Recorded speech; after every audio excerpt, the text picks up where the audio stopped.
Next is a panel on how empowering refugees with EdTech. And I would like to introduce the CEO and founder of CodeYourFuture. Please join me to welcome German Bencci with applause and a bit of music, please. Everybody, close your eyes, ascend and go up. Everybody, close your eyes, ascend and go up. Everybody. Hello, everybody. Welcome to our panel on empowering refugees through EdTech. I see some people coming. I would invite people to come a little bit forward if you want. There is like a lot of space here.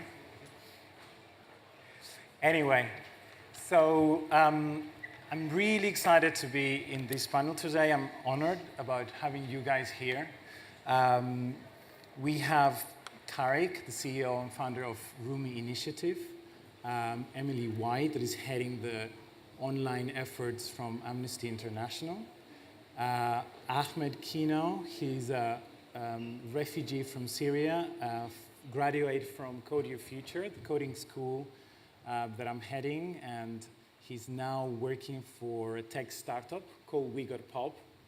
And Adam is the CTO of Kiron from Germany.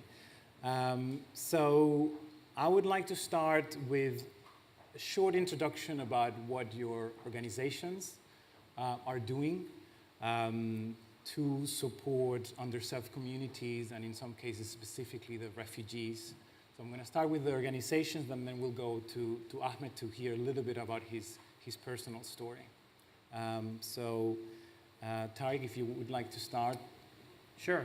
So I founded Rumie, and we have the simple mission of being the best free learning content online to communities that are least likely to access it, but have the most to gain. A lot of the principles on how we're building this are based on how I had led in my previous career. I spent many years as an investment banker and working in private equity. And I led a lot of the early work to bring basic mobile phones into Africa and other emerging markets as a leapfrog innovation. Once the technology became affordable enough, you could see the potential to leapfrog. And that's a lot of what our mission is at Rumie, is that today we can take a low-cost Android tablet, and if A Tale of Two Cities is the average book, we can put 40,000 to 50,000 books on it, on the device, so it never needs an internet connection, works totally offline. It's effectively a library for the, it's on the device. It's the same size and cost of one textbook. And it works offline. We get data when they connect every few months. We understand, gender equality of distribution, impact, all these other things.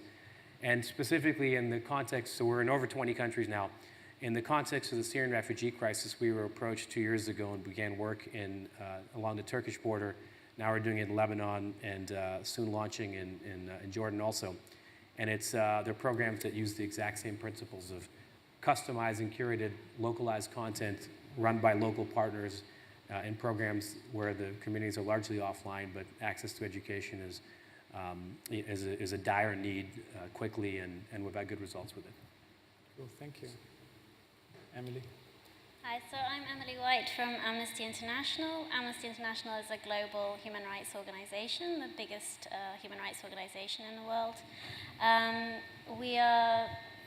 just go talk about the education concept. So we have been working in education for a long time, really to empower people to know their own human rights, but also to defend the human rights of others. So traditionally, we've really worked with communities and schools across the world to teach human rights, but really from a different kind of perspective, where we don't really consider ourselves instructors and teachers, but more as facilitators. So we don't really consider our audiences as students or even learners. That's quite a difficult terminology for us. We just consider them participants. I was brought in really to help communicate the work that they were doing across the world in education using online tools to communicate through the internet. But then it was actually at the same time that edX was founded, and where we were seeing MOOCs and we were seeing actually education itself being taken online in a new way on a massive scale. So then we pushed into this new space at the end of 2015 because we also were really testing to see, is there a demand for human rights education on a massive scale? And so that's what we've been exploring these last few years. We've used a number of other education technology tools, for example, Kahoot, the online quizzes, because we have always worked with teachers as well. And so this space is just extremely vibrant and very interesting for Amnesty because we know that there's a very large audience out there who's very interested in human rights, but they don't necessarily know exactly what that means. And they have some fairly basic questions sometimes about, for example, like we've just launched a course on refugee rights, and we'd already known from doing some audience analysis for our global campaign, which is called I Welcome, which is on refugees, that people, first question that they came up with was, what is a refugee? What's the difference between a migrant and a refugee? So when people don't know that level, then it becomes difficult to know how do you get involved then in doing something that people want to help. And so I think there is a very large audience of people who want to take online courses with us, not necessarily just for the certificate, although there is interest in that, but it's because they actually want to get active. They want to do something, and they want to do it in the right way. So it's not this concept of helping others, but being a part of creating a solution to a global problem as, I think, global citizens. So they're very keen also to connect with each other. So that's what we've been exploring in the EdTech space. Cool, thank you, Emilie. So before I go to Ahmed's story, I'd like to, let's listen to Adam's summary on Kiron. Sure, and I'll try to keep it short so that we can hear more from Ahmed. So yes, my name is Adam Rowe. I'm the Chief Technology Officer of Kiron Open Higher Education. We are an EdTech social startup based in Berlin. We are providing a pathway for recognized or recognizable higher education for refugees. So we were founded in 2015. If you think about sort of a key persona, you can imagine someone who left Syria, came over the land route, came to Germany, and sort of was imagining a certain promise that was met with refugee homes scattered throughout the countryside and more difficult circumstances than they had been expecting. We have been working together with universities on the one side, as well as MOOC providers and a number of other resources to provide a pathway for refugees to actually spend their time studying online with us while they learn the language of the host community, for instance, and get other paperwork in order, and then can actually transfer to a partner university of ours on the ground in their host community. So we were started in Berlin, in Germany. We see ourselves, however, as a global solution to a global challenge. There are now at least 65 million refugees in the world, according to the United Nations, and as far as we can tell, at best 1% have access to higher education. Incredible.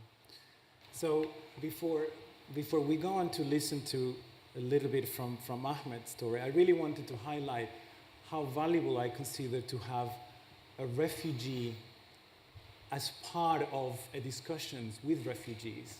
And because this is not something that is too common. In lots of circumstances, we will have a lot of organizations and discussions talking about refugees and the refugee crisis.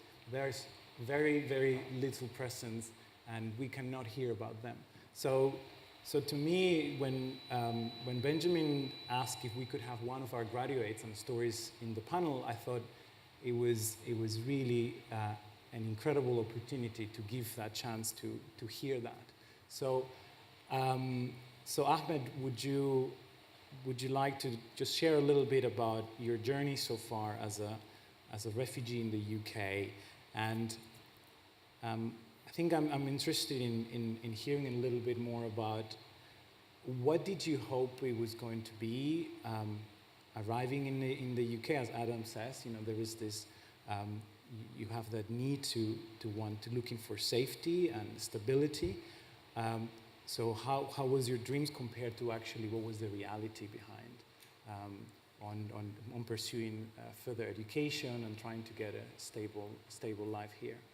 Well, I mean, it's really hard to just assume, like, you know, I mean, arriving in a new country has its... Oh. Sorry. They just told me to just make it lower a bit. All right. You hear my voice right now? So basically, I mean, for everyone, like if they move to a new country, they have to find difficulty regarding the language and any other, I mean, legal procedures, everything, and especially for refugees. I mean, I wouldn't think that it would be hard, even to access to I mean, like to access to a higher education, for instance. So, I mean, the love of the programming, for instance, it begins from a really young age. So I had to lift my country because of the rise up in Syria. I went to Turkey hoping for education there, but you know, I was illegal there, and I didn't have any chance to get access to any study there.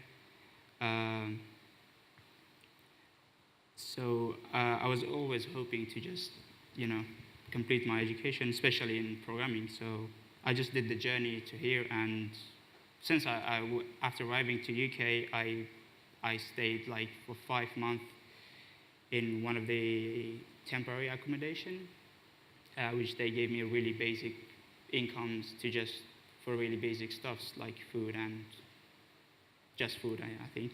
So after getting my residency before 1 year ago, I was just hoping to just work in like a charity or any other type of helping job, for instance. I met my friend Ben, which he just told me that, you know, there is like a group on Facebook called UK Refugee for UK or something like this. So I just went there and I saw Herman's post about CodeYourFuture. I was like, oh, I should email him directly. So I did it while I was talking with Ben. And what happens is Herman told me, like, you have to know at least like a basic of the CSS and HTML, like it's a front-end thing for web development. So, and English, and I told myself like, oh, I'm the right guy for that. So yeah, that's what it starts with the CodeYourFuture. And another thing, so the day that I get the job in Pop Company, I met Ben again. So it was like for the first day that I met him. So just to explain a little bit to the audience, so you were accepted into the program and then you spent 6 months. Yeah, I spent 6 months after, going through it all on a week base, basically doing all the exercises, learning new technologies, JavaScript precisely, and after graduating, before the graduation, we had like a big project to do with 2 other students, and and that's all the thing that I can say at the moment. So before CodeYourFuture, what were your options of learning, of access to education?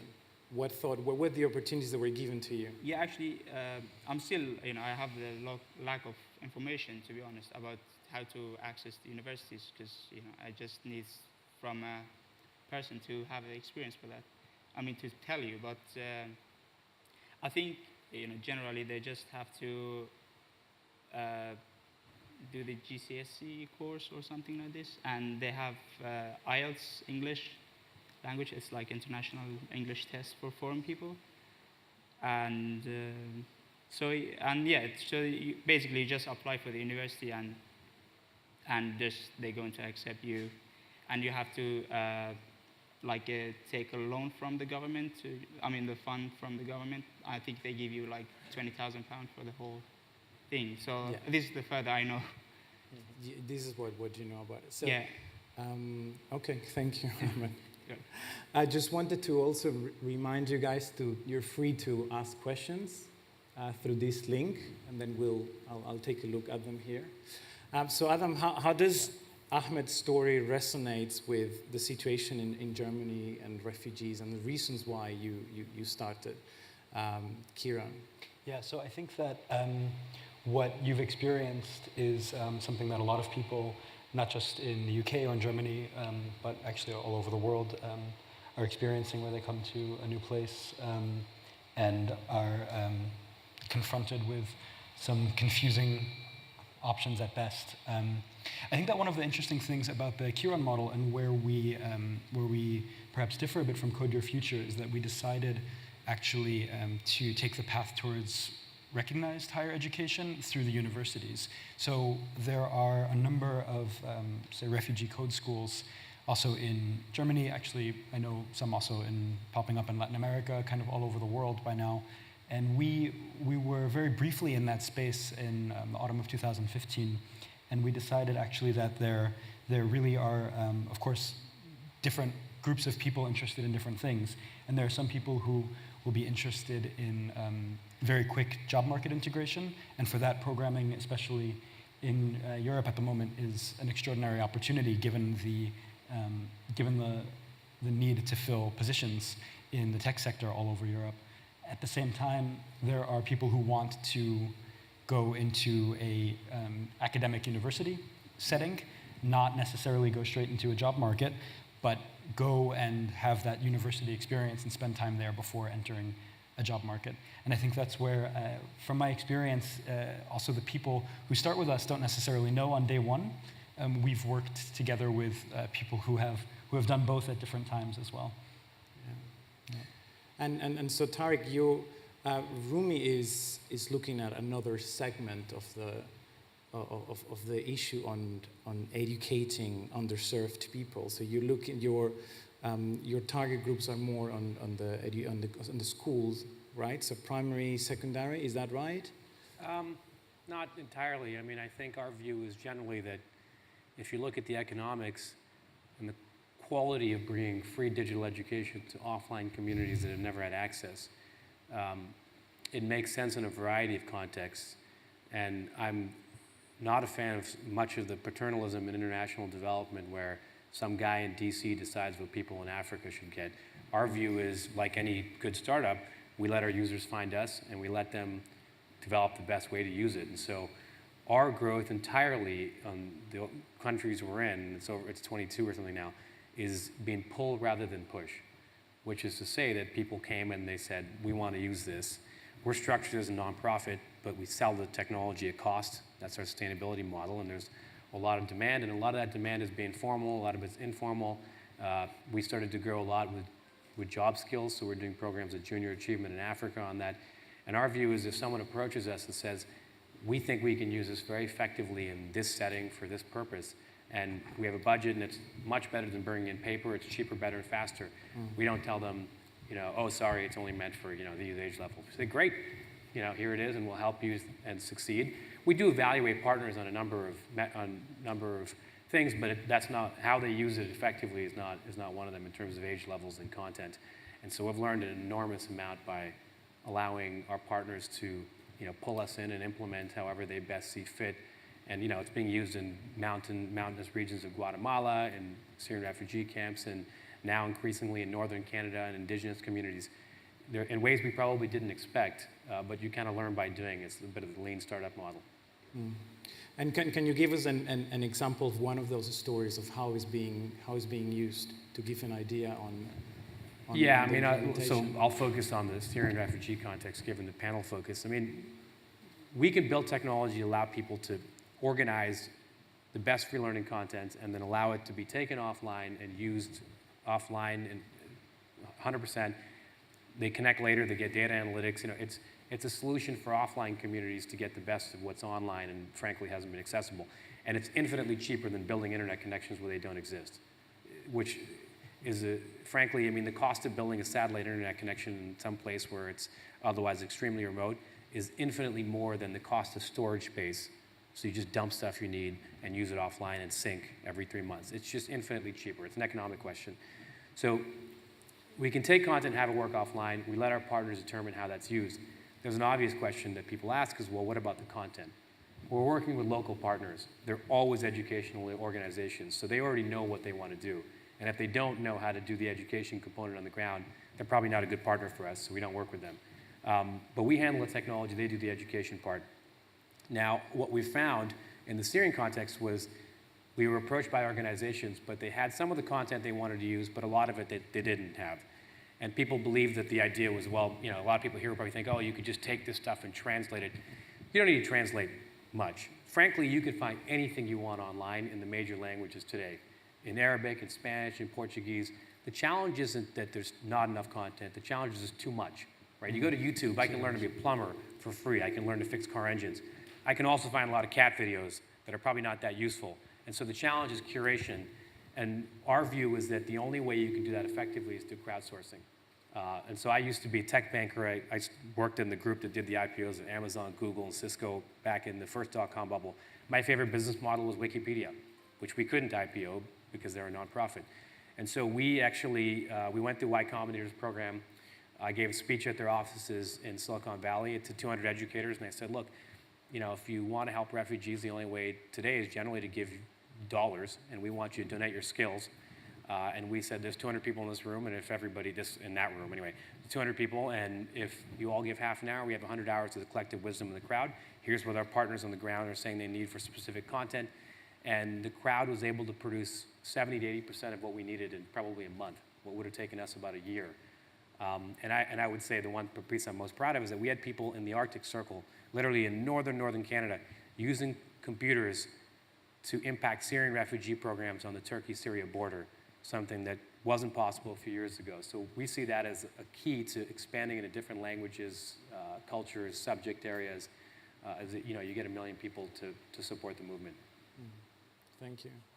And Emilie, so you had to create your own content. So Kiron and Rumie are mainly, they are utilizing what's out there to serve it and doing a curation from it. But you guys thought there was a need to create a content. How is that? Why was that needed? And what is the impact that is causing? And maybe some examples on people's consuming, utilizing that content. Yeah, that's a good question. So, I mean, I've met some people who have done the courses, and I'm always quite blown away at how positive they are with the courses, and how much they are grateful, and they just express a lot of gratitude for having access to this kind of information. So, for example, there was one man who is a PhD candidate in Pakistan, who had said to me, look, if I had gone to the faculty directors and said, I want to do a course on freedom of expression, there's absolutely no way that I would have been able to do it.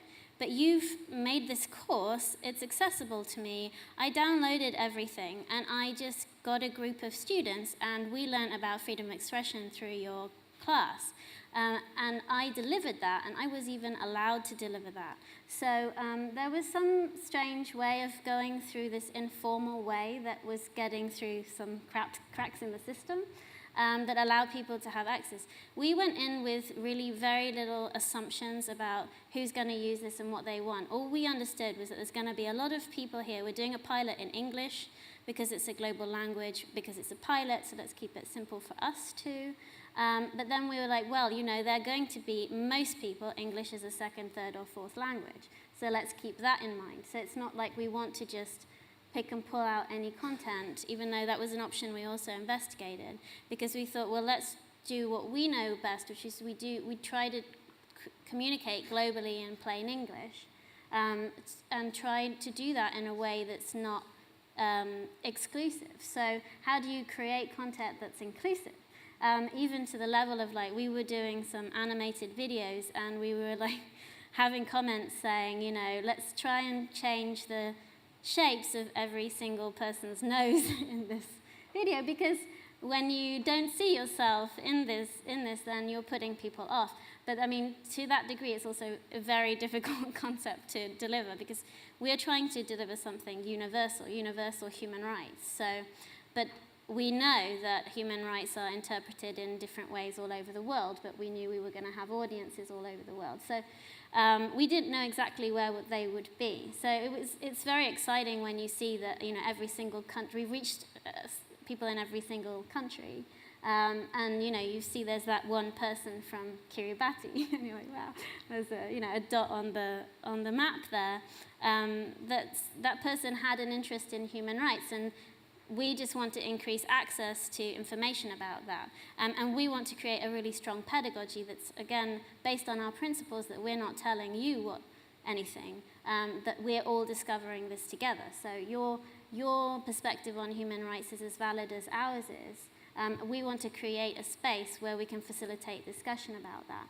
And I think one of the things that I personally was most blown away by edX was the incredibly positive atmosphere within the edX community. So once you log in, you know, we've had now 100,000 users registered, and I mean, we even had a little, I mean, we weren't celebrating, but we only had one troll, and it was only, you know, it was quite recent as well. So it was, we have there's a great system of moderation and flagging and things like that.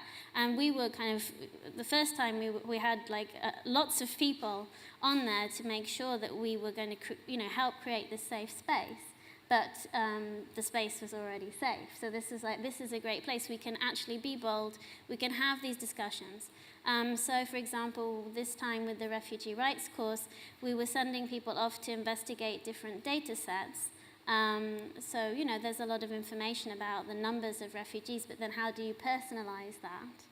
And so, as I was saying earlier, you know, it was interesting to see how people in the US were discovering that there are people from the US citizens claiming asylum in other countries. And then that creates a discussion saying, well, that's not my stereotype. I thought they were all invading our country. And so then they discuss, like, what does that mean, being invaded? And so creating those spaces where people can actually connect. We know they love to connect across borders. They love to know what the students in Canada are saying versus what they're saying in Kenya.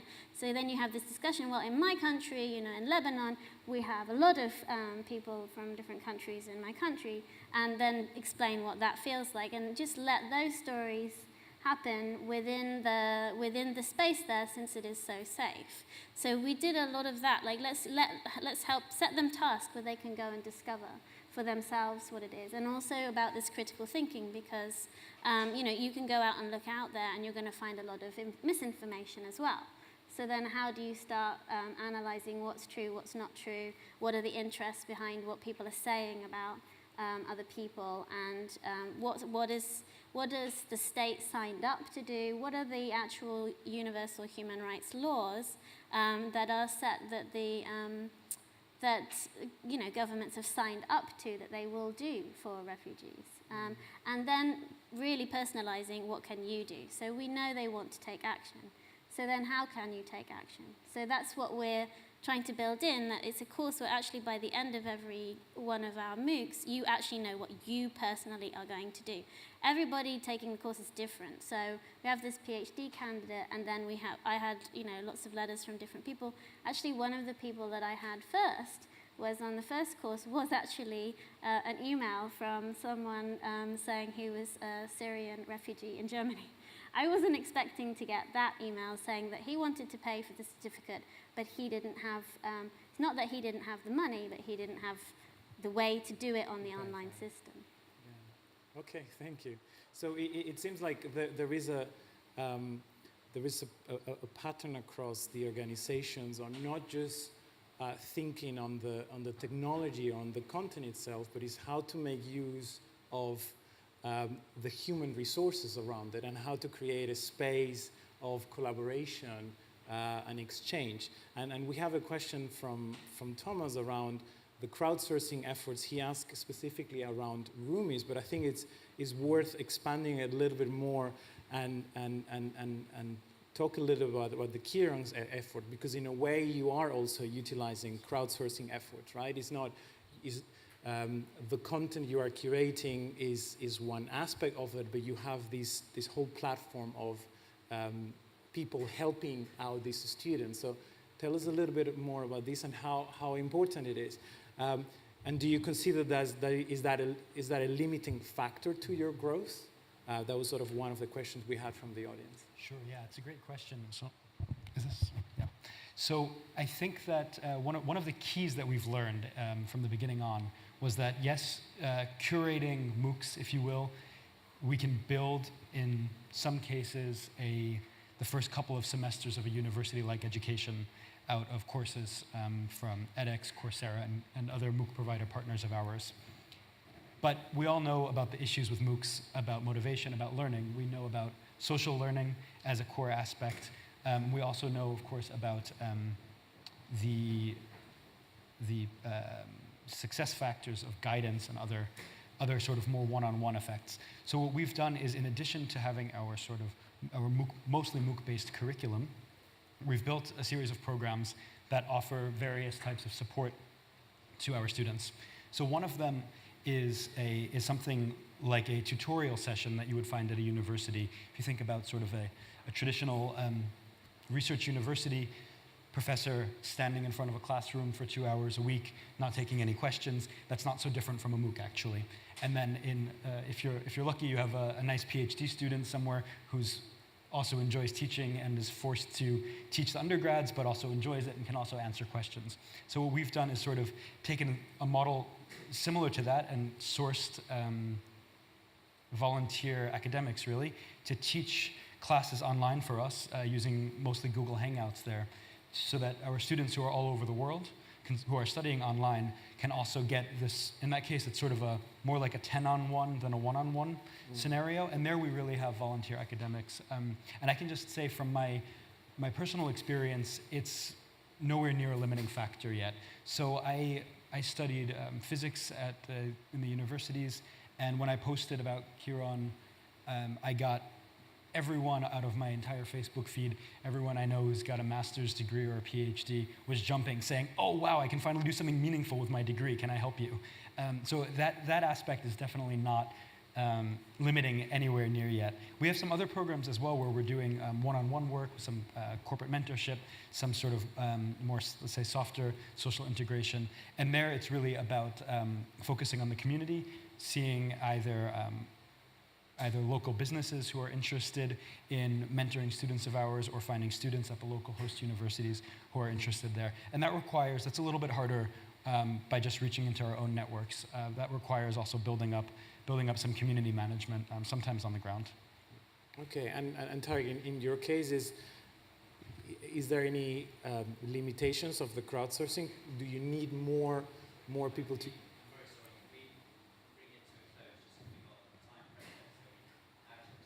Oh, I thought it was 55, no? Oh, okay. Okay, well, then I missed the times. Well, Thomas, I'm sorry I couldn't answer your question, but the answer was the more people that get involved, the better the quality of any crowdsourcing movement. It's as simple as that. So, Thomas, I think you should join our movement, and anyone else who wants to, and that will improve the impact over time. Cool, perfect. Well, thank you very much, guys, for the panel. Thank you for coming.